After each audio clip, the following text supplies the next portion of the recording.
edição da TV Embelezar, nós trazemos uma entrevista de uma pessoa aí ultra simpática e muito, mas muito culta. E ela vai nos ensinar muitas coisas extraordinárias, principalmente solidarismo. A gente pensa, o que é solidarismo? Nós vamos aprender hoje também, tá? Hoje a administradora, a professora Cacilda Aparecida da Costa Paranhos, nos honra, então, com a presença dela, né? E vários destaques que ela tem de trabalho, de formação que vocês podem ver aí no currículo anexado. Mas é muito interessante também a experiência profissional de voluntária social também que ela é, né?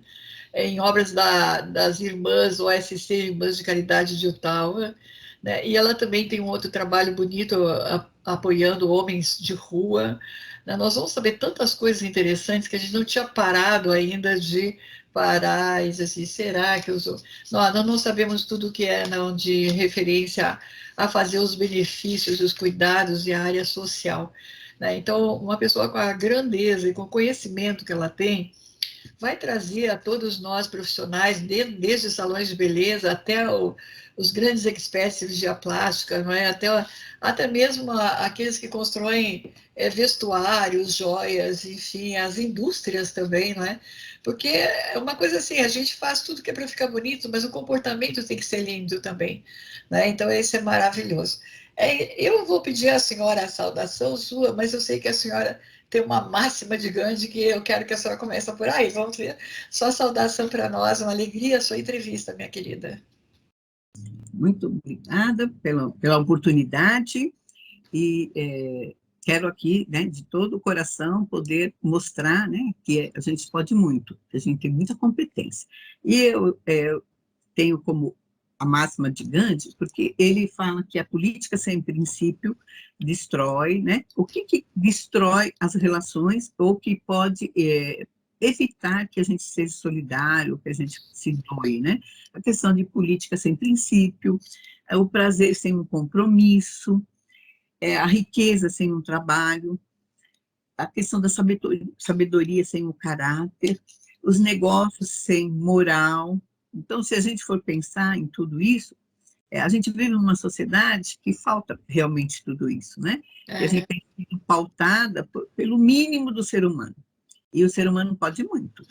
Sim. Isso é o que Gandhi diz, que nós podemos muito e muitas vezes não temos consciência desse poder.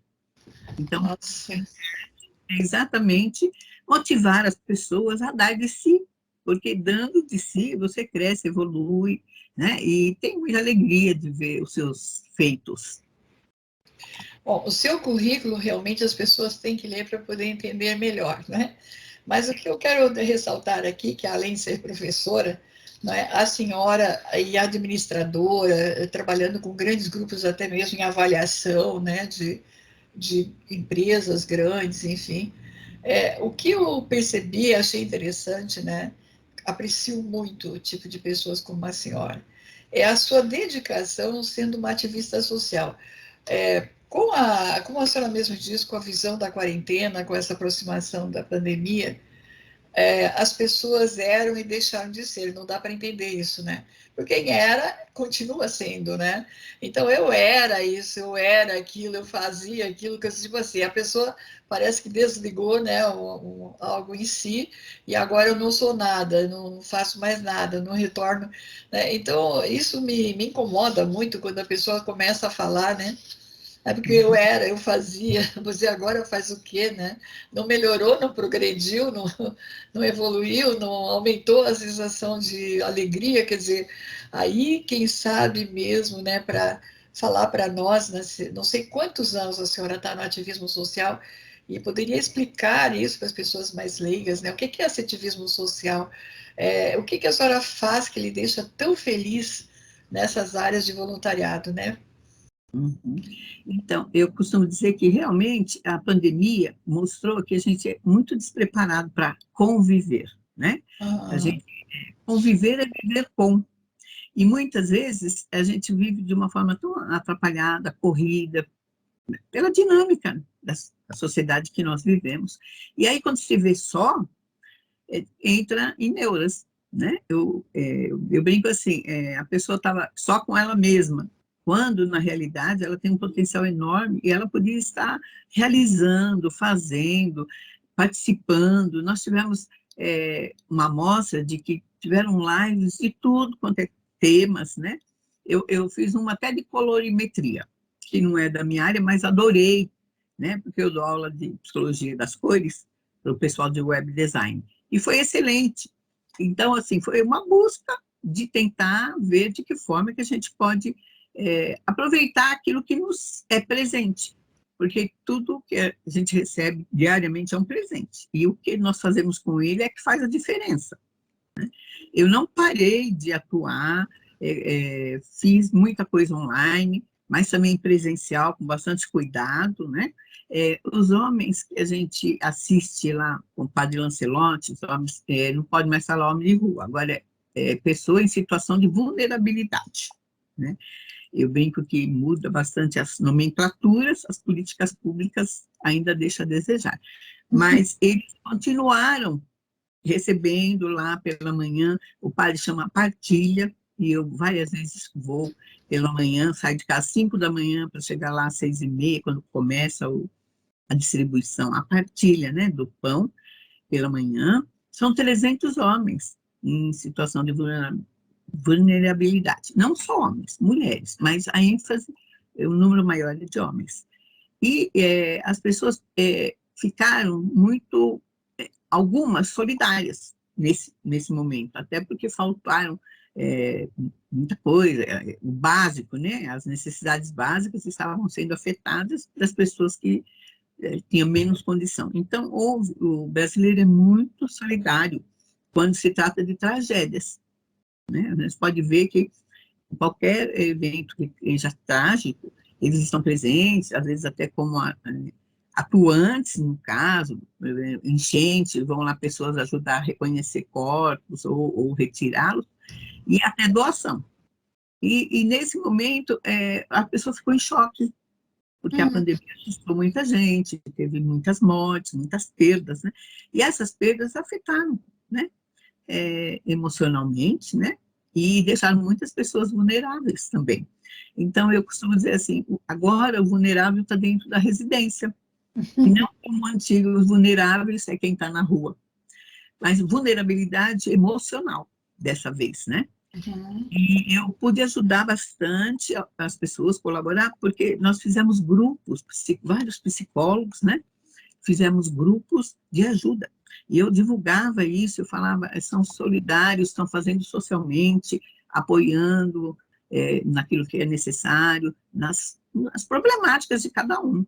E foi muito bom, porque eu tive retorno de pessoas que falaram, nossa, foi na hora certa que você enviou aquela lista de profissionais que estavam solidários e trabalhando em prol a questão de saúde mental, né? Que foi muita palestra agora, pós-pandemia, de saúde mental, né? O porquê da saúde mental e como trabalhar para minimizar.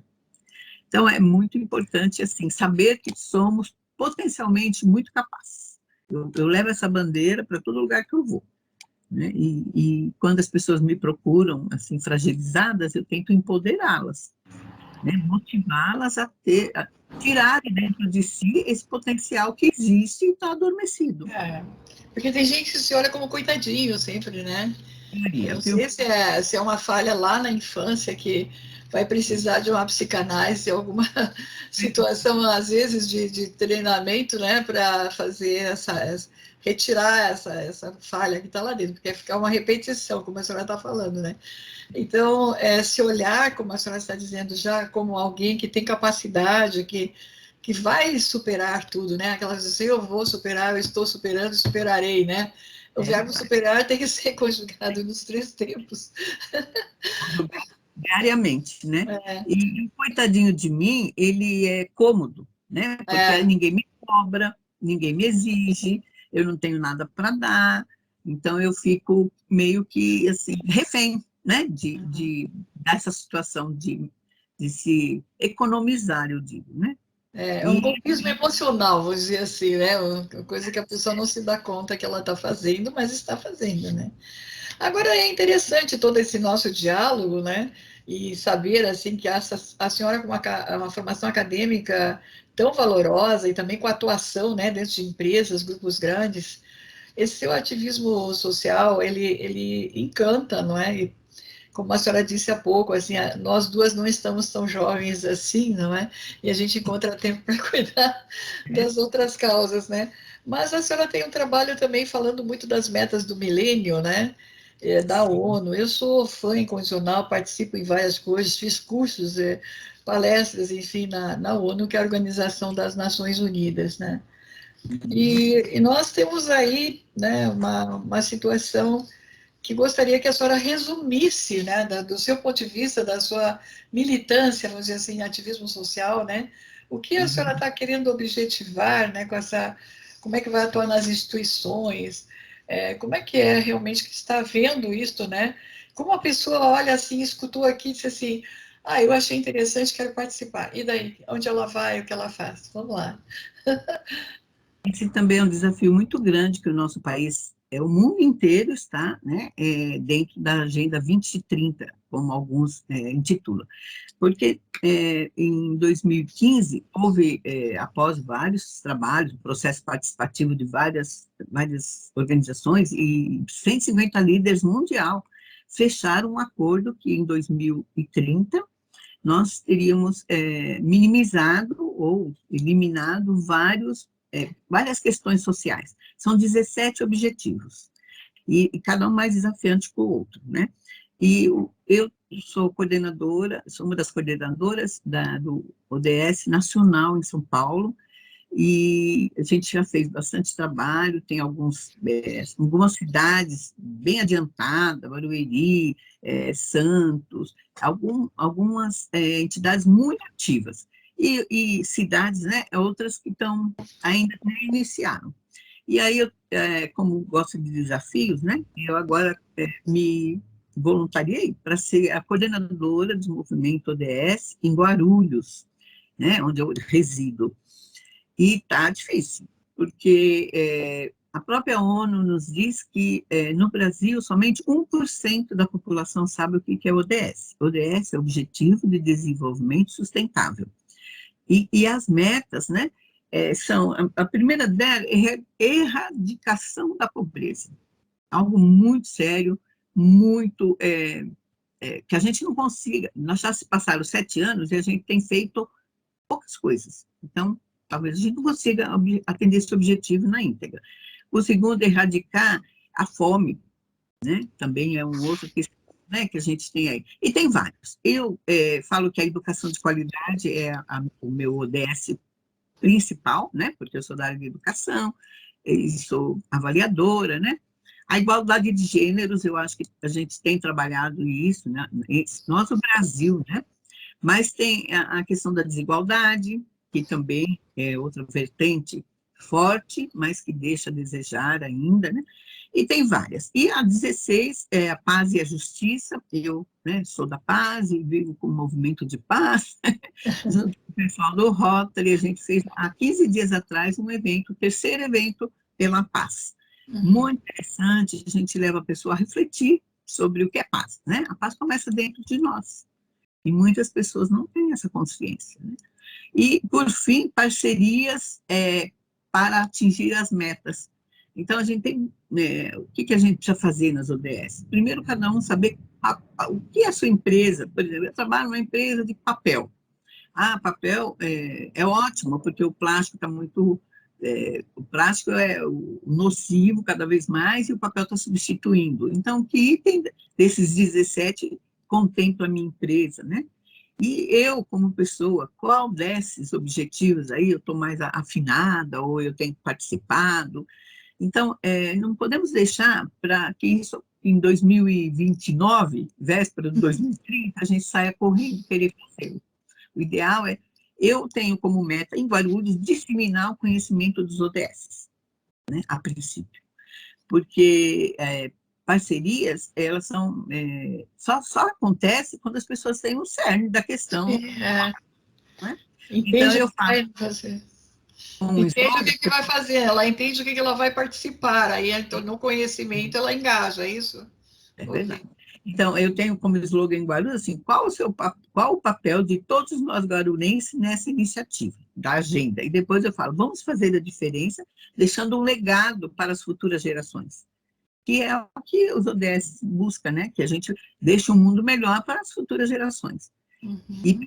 eu faço um pouquinho da minha parte, eu faço compostagem, eu sou do lixo zero, o que pode ser feito, eu reciclo, eu faço mudinhas e presenteio as pessoas, né? Como forma de fazer com que a gente, né?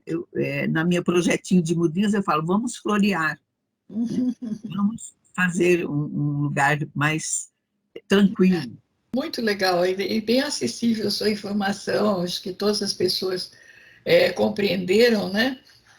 Agora, veja bem, a senhora está aliando a sua experiência, a vasta experiência profissional, há também o ativismo, né, social, que está mostrando claramente, está dentro de um grupo que permite isso também, né?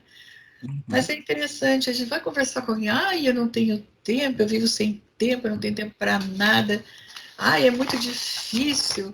A gente vai, não, porque é muito, não sei o quê. Eu não sei o que está acontecendo. Eu estou achando que isso é meio doença mental, para não dizer se preguiça, será que é? O que é que leva as pessoas que tudo é difícil para fazer? Tem um autor, que a gente desconhece o autor, mas um cardeal citou, né, que quando você quiser algo, precisar de alguém ou precisar de ajuda, peça para quem está ocupado, porque quem está desocupado, né, não está se importando. E é muito interessante isso, porque realmente, eu creio assim, eu falo, comece, porque a partir daí você vai ter uma ânsia, uma necessidade de fazer mais, porque você vai ver o quanto você está se doando e o quanto isso cresce as pessoas, né? Então, as pessoas precisam ser motivadas. Eu sempre falo, a pessoa fala, não sei fazer nada, eu falei, vai contar história no asilo, vai contar história na creche, isso você sabe. Ou então inventa, faz um roleplay, né? Começa assim, era uma vez e o outro vem seguindo. E eu tenho motivado bastante pessoas. Eu já tive a oportunidade de dar uma palestra para voluntários iniciantes, prepará-los, saber o que é ser voluntário, até onde eu posso ir, quais são os limites, de que forma eu tenho que me comportar, porque dependendo de onde você está, tem os modos operantes, e você tem que se adequar àquilo, né?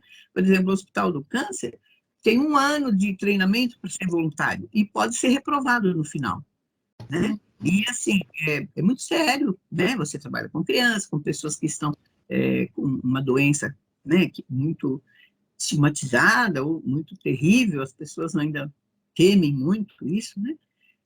Eu falo que é um bicho-papão, né, para muitos, né? Mas eu vejo que é muito tranquilo, porque eu tive um câncer e sarei, nunca tive problema. Por quê? Porque eu me coloquei nessa condição. Eu sou capaz de superar e vou tirar isso de letra. Eu acho que a autoestima também é muito importante. Às vezes a pessoa não se doa porque ela mesma não se vê como competente para tal. Mas o mínimo que a pessoa possa dar, por exemplo, eu tenho o asilo balneário, que é aqui em Guarulhos, que em grupo a gente faz Dia das Mães, Dia dos Pais e o Natal, um evento, levando um mimo, uma lembrança, um lanche e um bolo, às vezes um palhaço, às vezes alguém fazendo uma performance, para animá-los nesses dias. Mas, eventualmente, eu faço campanha pelo Rotary. Esses dias a gente conseguiu quase 1.000 fraldas. Os Rotary se uniram, né, e a gente doou para essa instituição. Ajudei também uma outra irmã, uma freira, lá em Bom Sucesso, a cobrir, né, tipo uma entidade, uma creche também, com economia mista, um pouco da prefeitura, um pouco particular, fazer a laje, né? Eu fiz uma campanha para as pessoas doarem, para a gente comprar cimento, porque era a terceira vez que tinha sido destelhado com vendavais e chuva. Então, a gente ajudou para fazer essa laje. Eu mostrei as fotos depois do pessoal, a própria pessoa que estava fazendo o serviço era um trabalho voluntário, os pedreiros, né, as pessoas eram voluntárias também. Agora é interessante, né? Só assim cortando um pouquinho, né? É que as pessoas, elas dizem assim, mas eu vou ter que ir lá sujar minha mão. Eu tenho que deixar meu trabalho para ir lá. Podia sair, não sei o quê. Sabe, eu acho assim, um pouco, a senhora me perdoa eu interromper, mas eu acho assim, romper o comodismo é que é o pior de tudo para algumas pessoas. Sim, Né? É romper a rotina. Eu acho que a gente precisaria de um bom psiquiatra para orientar esse tipo de comportamento, né? Tem dois comportamentos abomináveis. Este que a pessoa se acomoda e fica de olhando lá, ele está fazendo porque ele pode, porque ele não quer. Mas eu não posso, porque vocês sabem aquela coisa da síndrome do coitadinho, né? E a outra pessoa que é terrível, acho que pior ainda, né? Estava conversando, inclusive, com a doutora, nossa amiga Shirley. Já fizemos um trabalho sobre a inveja, né? E temos outros trabalhos feitos com outras pessoas e psiquiatras. Até que ponto o invejoso ele é doente mental, psicopata ou sociopata? Porque quando as pessoas têm inveja, elas maquinam às vezes contra as outras para impedir de que faça algo que não está nem tirando dela, não. Mas o brilho da outra pessoa incomoda. sim. E ela não sai do lugar para brilhar também. Eu acho que esse é o maior problema que estamos tendo na atualidade, como a senhora fala. É preocupante, né? Porque nós fomos feitos para ser agente de mudança. Nós não fomos feitos para ter raiz ou para ficar no mesmismo. E a questão do Alzheimer, eu uso muito como um álibi o Alzheimer. Eu digo, se você faz repetitivamente a mesma coisa o tempo todo, a probabilidade de Alzheimer é muito maior. Uhum. Crochê, o mesmo ponto, só sabe fazer aquele. Palavra cruzada, só sabe fazer cruzada. Não sabe fazer caça-palavra, não sabe fazer cripto. Eu falei, tem que mudar os hábitos, né? Aquele cartesiano demais, o Uhum. cérebro fica, né, quadradinho. E aí a gente não exercita tudo que a gente tem de capacidade. Eu consigo motivar. Eu brinco assim, as pessoas falam, olha, eu falo, vai numa creche, vai, mas não tem nada perto de casa. Eu falo, pois é, vou pedir para fazer uma lá na sua esquina. Tipo, para que ela se incomode a ponto de ver que não é vir até ela, é ela que tem que ir até lá, Que né? coisa impressionante. É uma É, doação. é E, impressionante isso. Nossa. Mas quando elas se motivam e vão, elas ficam muito felizes e agradecem, sabe? Por conta, olha, você foi até meia grossa, mas eu gostei porque agora eu vi a importância que é da doação, né? Porque Isso não, é importantíssimo. A pessoa eu que falo, melhora, não é só que ela melhora a vida dos outros, né? Ela se sente melhor, né? sim, com certeza, é isso mesmo. Então, é interessante, uma vez eu fiz umas palestras, fiz muitas palestras, né, dentro da Câmara de Vereadores, da Assembleia Legislativa e vários outros lugares, universidades e tudo. É um dos temas que eu acho que foi mais polêmico e que mais causou sensação, né? Enfim, é um termo usável, mas não sei se não muito utilizado, que é a questão do solidarismo, né? Então, eu digo assim, eu acho que todos devem entender o que é e se tornar adeptos. O que você faz? Eu sou solidarista, sabe? Como se fosse uma titulação máxima para qualquer pessoa, né? E aí começou uma situação muito estranha, porque algumas pessoas diziam que eu estava querendo inventar um termo. Eu me lembro que eu fiz uma pesquisa todinha só sobre o termo do solidarismo, de vários pensamentos e correntes, né? E as pessoas às vezes não entendem que fazer o ato de benefício para alguém, ela está até participando de uma ciência social. Ela não está fazendo para o benefício dela ou para o benefício do outro. Ela faz parte, né, de uma ciência social. Né? É meio estranho, eu não sei se é ignorância ou o quê, porque no Wikipédia tem a explicação, né, do que é solidarismo. E eu acho que depois ainda da pandemia, nós ficamos mais doentes pela falta de solidarismo. Verdade. Qual é a sua opinião? Eu falo que solidariedade é amor, né? É, Amor incondicional. E é algo de laço, de vínculo, algo de responsabilidade. Assim, eu me dou e vou trabalhar para que haja felicidade do outro lado. Né? Então, é muito importante isso. Às vezes a pessoa fala assim, mas eu estou deprimida, eu não tenho nada para dar.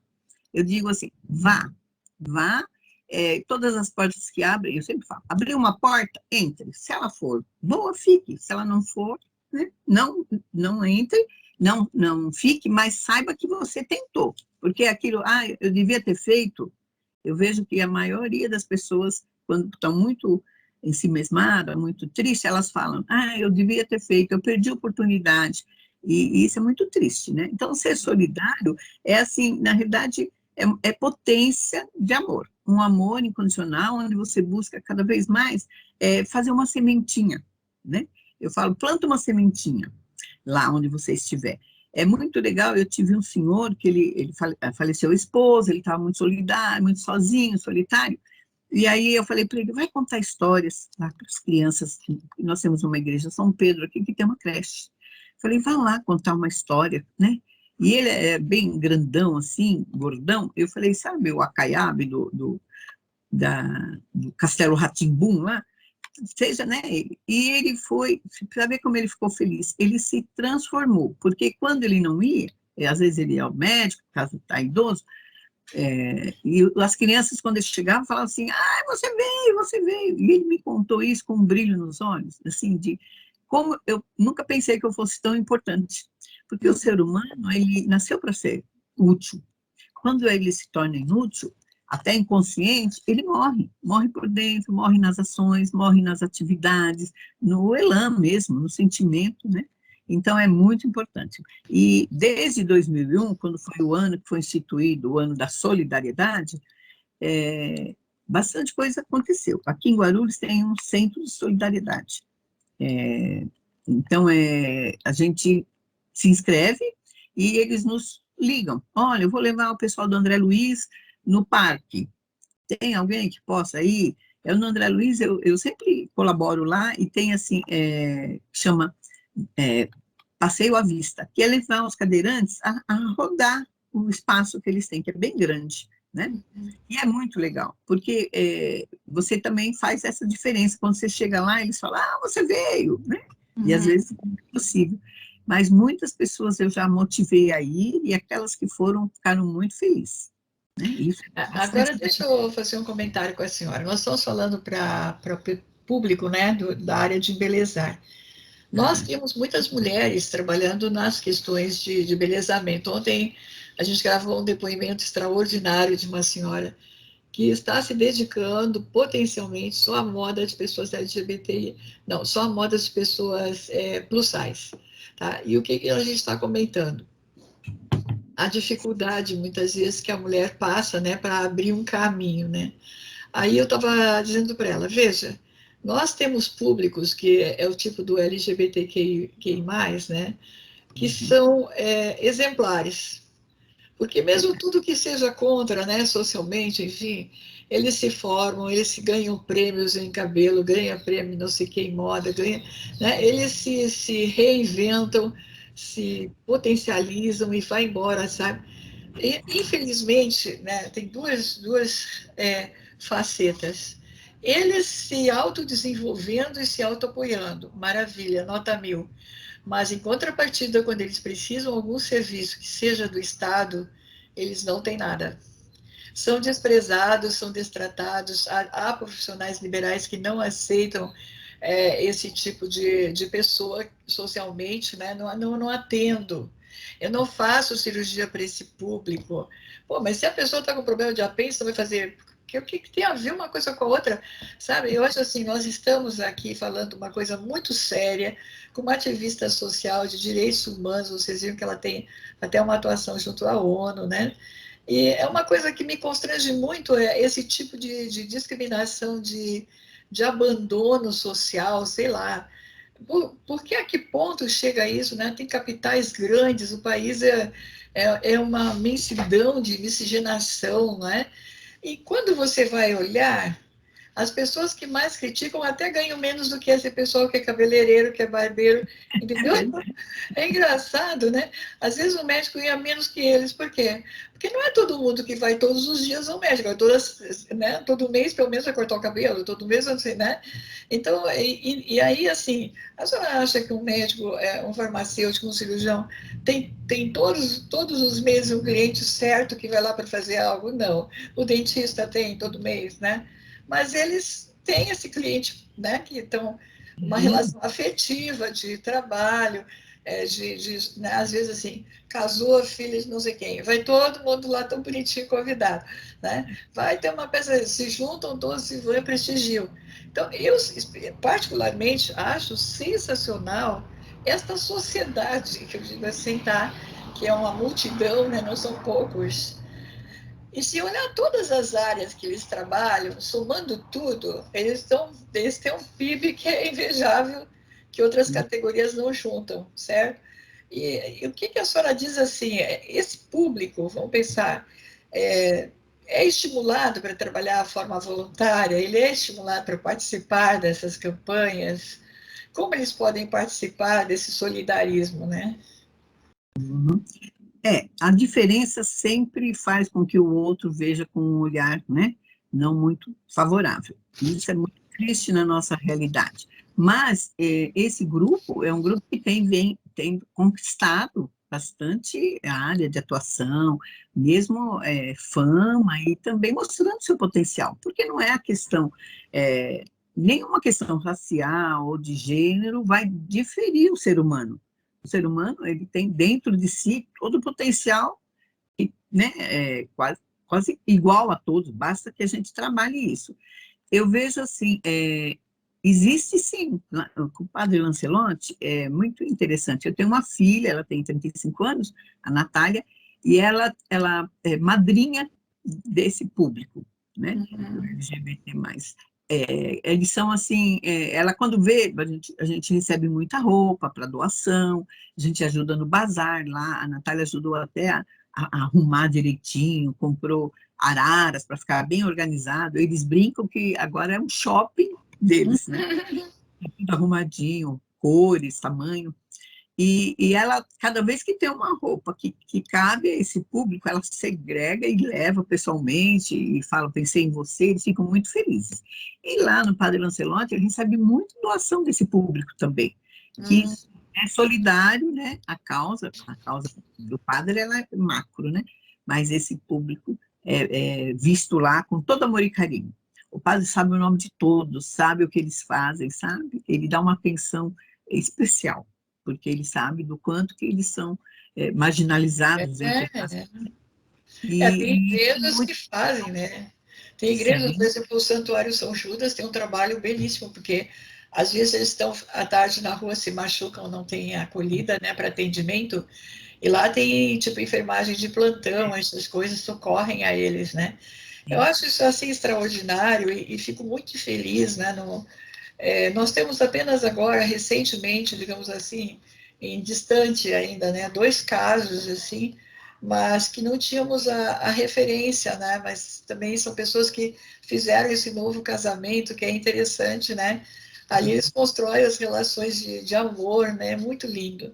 Então, é muito difícil, às vezes, a gente avaliar, né, mas eu já tive pessoas que eu conhecia, que eu tinha muito carinho pelo trabalho que a gente se envolvia e que se suicidaram, né? Então, essa coisa assim da perda das vidas, né, é que eu acho que é muito grave que tem, né? E a gente teria que estar oportunizando, porque são muito amorosos, eles poderiam estar sempre trabalhando nessas obras sociais também, né?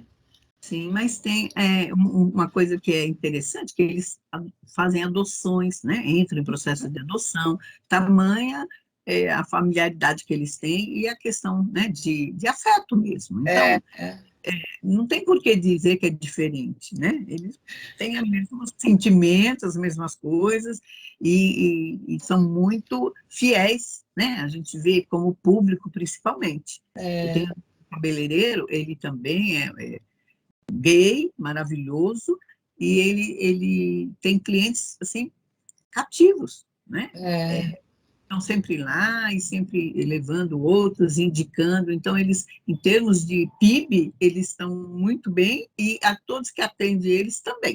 Então, essa expertise, né, de não é, ficar com algum preconceito, que eu acho que é muito pobre, é. né?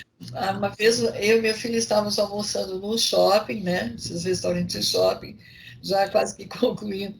E era muito engraçado. Estava um desses casais, né, de LGBT, são o público mais vestidos masculinos, no caso, e com um menino adotado, né? Que seria um filhinho lá. Então é interessante. o menino, ele fazia coisas para medir qual dos dois cuidava dele, então jogava fora. Pegava, entendeu? Assim, 100 vezes, né? Eu cutucava meu filho, olha o que ele está fazendo, né? Quer dizer, para ver se os, né, davam atenção. Né? Quem dava mais atenção, quem, né, se ia xingar, sei lá, ele está fazendo um teste, né? Aí um levantava e ia fazer as compras lá, sei lá, refrigerante, né? Ele ficava quieto olhando para ver o que, que fazer. Dependendo se não viu o restaurante, ele botar tudo no chão. Mas olha, aquele menino zoou, viu? Mas eu digo, falei para meu filho, se fosse marido, mulher, homem, mulher, já tinha dado uns tapão nessa criança. Perdida Mas paciência. não é paciência, mas que coisa linda, sabe? Sinceramente, eu acho assim, em termos de educação, o que eles faziam ali era bem de educar socialmente, porque a criança, ela queria desafio, ela queria Sim. chamar atenção, né? E eu conheço vários com várias adoções que são meninos lindos, meninas lindas, se tornaram escritores, estão fazendo faculdade já, e foram os primeiros a serem adotados. Né? Então, acho que tem muita história linda que a gente tem que pensar também, assim, o que, que adianta, né, não falar a verdade? Tem que falar a verdade, tem trabalhos belíssimos sendo feitos e sociais também, tem direito a participar como voluntário em todas as áreas, não é verdade? Sim. Uhum. Agora, veja bem, a senhora tem duas coisinhas para a gente encerrar, que é interessante, que a senhora falou do lançamento do Guia da Fé no clima, eu acho que é ICER, que é o nome assim, tá? O que, que é esse lançamento desse guia? Pelo que entendi, ele atinge todas as religiões, né? Ele seria meio ecumênico, assim. O que, que a senhora pode contar para nós deste guia, para as pessoas que têm acesso, parece que ele é gratuito também, né? Sim, sim.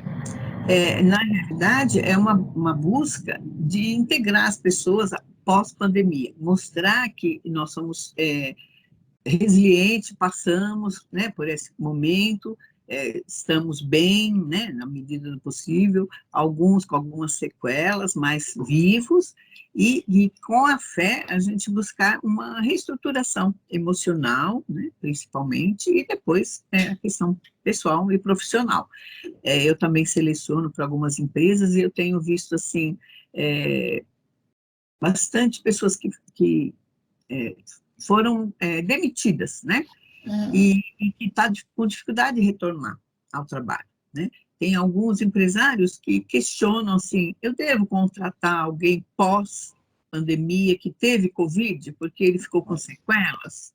Então, é triste isso, né? Eu ouvi isso de um empresário e falei, olha, ele já foi punido por ter a doença. Foi salvo, né, por uma fé, por uma condição adequada que ele teve no momento, a gente não sabe, e o senhor vai puni-lo novamente, né? Tipo, tamanho assim, o absurdo. Mas esse guia de fé é exatamente isso, ele quer ser um referencial para que saibam que nós temos muita oportunidade e chance de ser o celeiro do mundo, o Brasil, né, em termos de grãos, sempre está despontando, e que há luz no fim do túnel, né?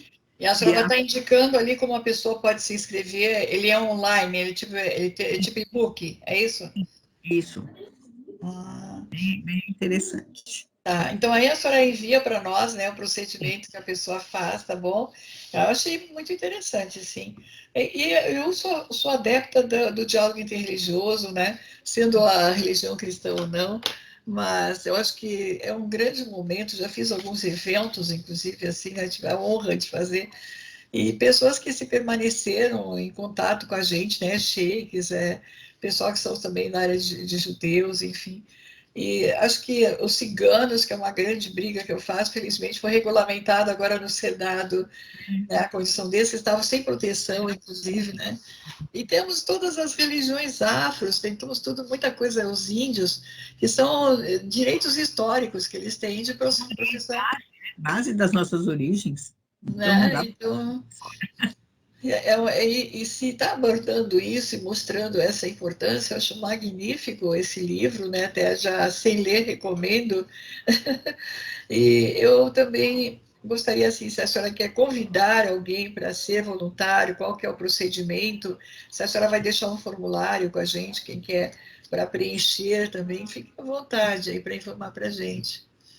Então, Outra atividade que eu faço é ligada às práticas integrativas. O Ministério da Saúde determinou há mais de 10 anos que toda a área de saúde tenha um espaço onde as pessoas possam ir desestressar, né? Desabafar. Não é religioso, então um templo, uma igreja, uma capela não representa isso, é um espaço onde haja práticas integrativas. Eu, por exemplo, faço uma escutativa toda sexta-feira no Hospital do Servidor Público.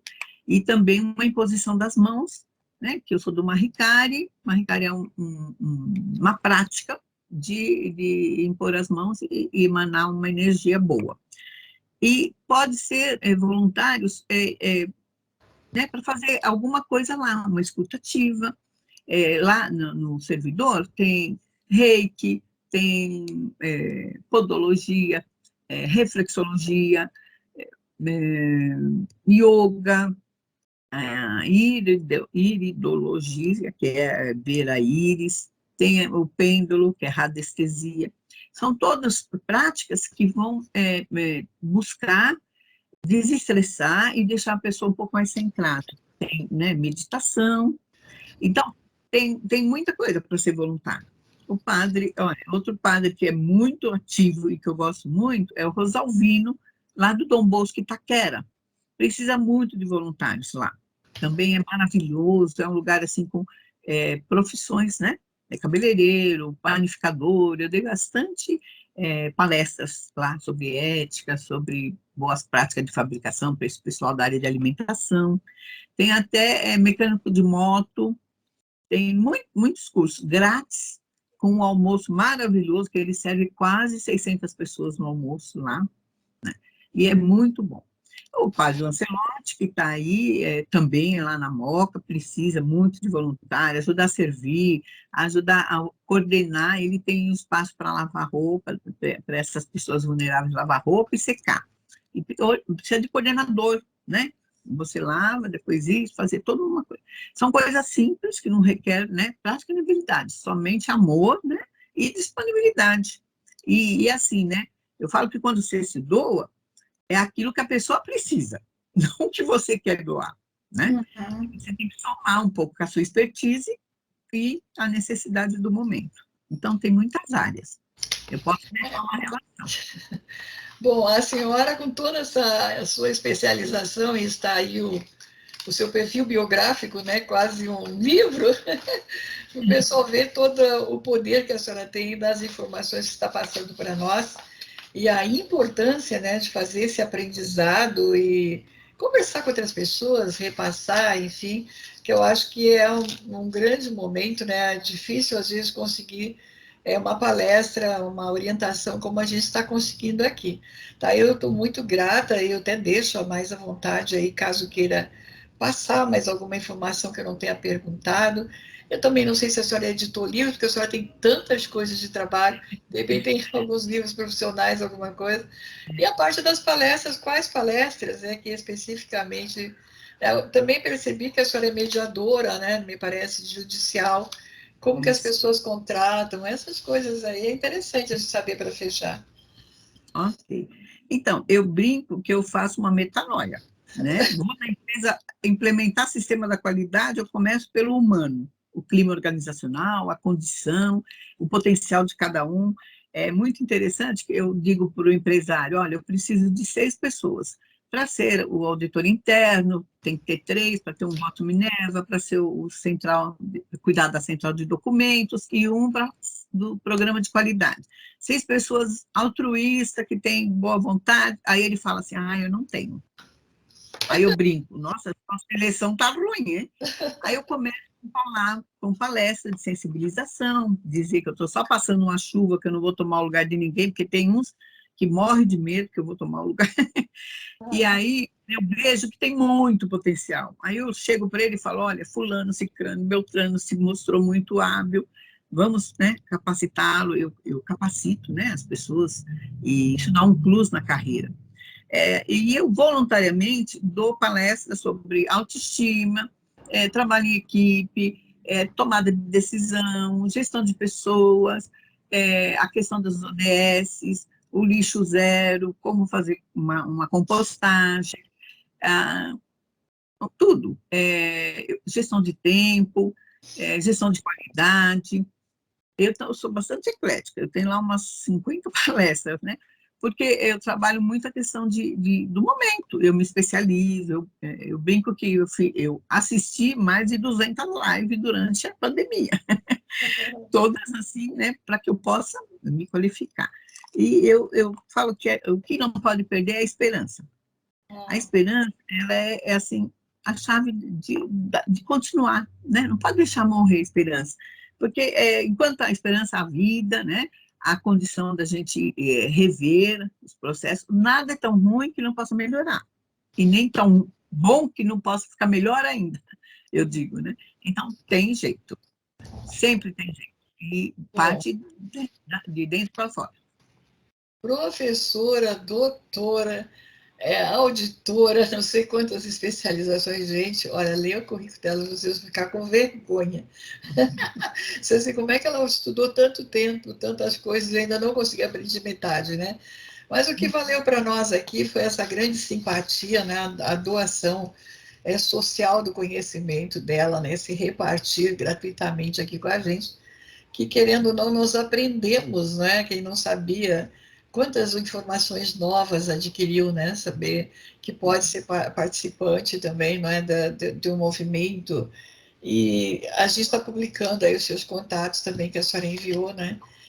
Só fiquei na dúvida de uma coisinha que se puder esclarecer, acho que não ficou muito bem exposto. Vamos supor, uma pessoa, vamos pensar em homens, eu acho que os homens eles têm Legal. mais dificuldade de enfrentamento a si mesmo, né? Então, vamos supor assim, um homem está depressivo por algo, não sei se uma perda de um amor, uma desesperança de um trabalho, chateado, sei lá, com a família, gostaria de estar em outra condição social, a gente não sabe quais são os motivos lá dentro, tá? Então, se sente depressivo. Normalmente, quando as pessoas, homens e mulheres, chegam na meia-idade, que dos 50 aos 60 por aí, fica com depressãozinha, assim, fica com não sei o quê, né? Dá aquelas coisas assim, a minha idade está chegando e agora, né? Não fiz nada, podia fazer melhor, não perdi tempo. Então, vem aquela coisa horrível lá dentro do indivíduo se autocobrando e agora, né? E a senhora falou uma coisa muito, assim, sensacional, né? Que é esse diálogo com a pessoa nessa fase de transição, porque eu acho que a transição existencial é a pior transição que a gente pode fazer. É pior que a morte, eu acho. Porque, né, tu tem assim, tu tá aqui, tu já te acomodou e de repente você olha assim, e agora? Aí tu olha lá, assim, aquela coisa grandona, assim, como é que eu vou para lá, né? De que forma, que caminho eu pego, né? E me parece que a senhora é a condutora, a senhora é a intermediação dessas duas fases. Pelo menos assim Sim. eu percebi, né? Então, vamos supor que algum homem aí na faixa dos 50, 60 anos que está nessa crise, escutou a senhora e disse assim, eu gostaria de falar com ela. Eu gostaria de saber o que ela diria para mim nessa situação. Então, tem a possibilidade de alguém fazer consulta, por exemplo, com essa especialista ou não?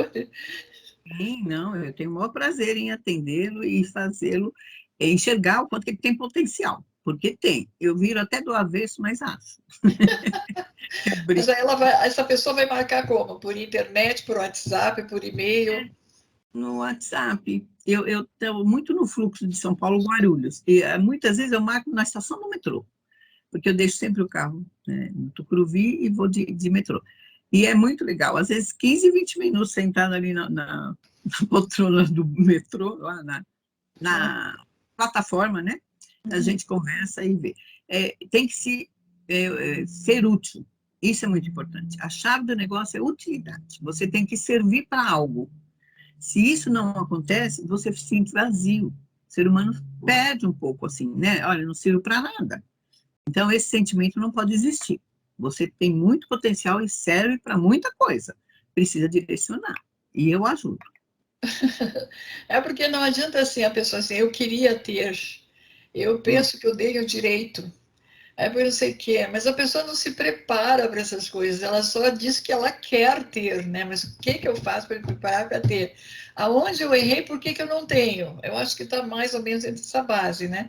E esse diálogo com uma pessoa como a senhora é tão experiente, e ao mesmo tempo uma senhora que vai estar conversando de forma educada com esses, principalmente os homens. Eu vejo os homens mais depressivos, até dependentes de drogas que as mulheres. Hã?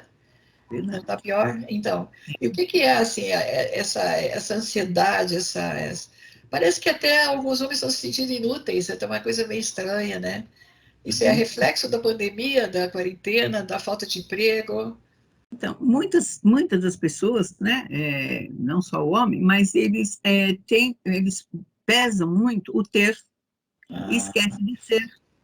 entendi. Essa é a grande diferença. Não adianta a gente ter. E com a pandemia, muita gente perdeu. Então, se sente como o ter para ele tinha um peso muito grande, agora, sem esse ter, ele não se vê como competente, capaz ou em condição. Então, ser, em primeiro lugar. Ser a pessoa com seus limites, com seus potenciais, e trabalhar isso dentro dele. É É se reinventar, e a senhora vai ensinar ele a se reinventar, né, com os potenciais que ele tem. pode Eu achei deixar muito legal, a senhora me perdoa, não estava no script, mas eu achei muito interessante, porque são informações que, né, podem ser úteis. Às vezes tem uma pessoa meio triste, desesperada, e pode estar encontrando uma alternativa, né? Tá bom, minha querida? Olha, uma grande alegria, aprendizado, meu agradecimento a doutora que também apresentou a senhora. Parabéns, é muito difícil saber tudo que a senhora sabe, fazer todas as atividades que a senhora exerce. Só quem já fez que sabe avaliar, quem nunca fez nada não sabe avaliar, não é?